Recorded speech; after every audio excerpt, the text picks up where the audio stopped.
Οι Ιταλικές στρατιωτικές δυνάμεις προσβάλλουν από τις 5ης και 30 πρωινής της σήμερον τα ημέτερα τμήματα προκαλύψεως της ελληνοαλβανικής μεθορίου. Οι ημέτερε δυνάμεις αμήνονται του πατρίου εδάφους.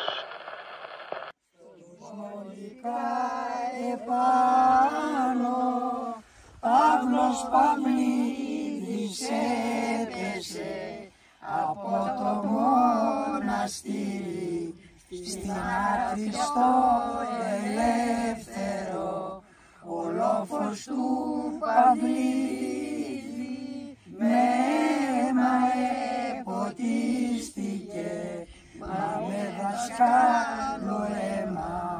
8 Νοέμβρη ήτανε, μέρα φαρμακομένη, που ξάπλωσε στην έρμηγη λιοντάρι ξακουσμένο.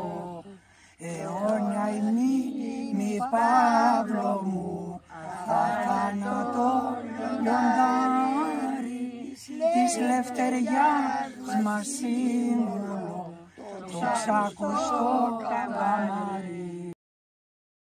Ήταν γενναίο παιδί. Με τα θαμπόχρυσα κουμπιά και το πιστόλι του, με τον αέρα του άντρα στην περπατεξιά και με το κράνος του, γυαλιστερό σημάδι, φτάσανε τόσο εύκολα μες στο μυαλό που δεν γνώρισε κακό ποτέ του, με τους στρατιώτες του Ζερβά δεξιά και την εκδίκηση της αδικίας μπροστά του. Φωτιά στην άνομη, φωτιά!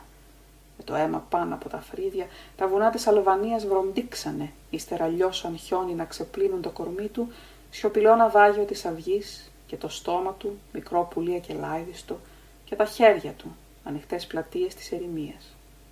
Βρόντιξαν τα βουνά της Αλβανίας, δεν έκλαψαν. Γιατί να κλάψουν?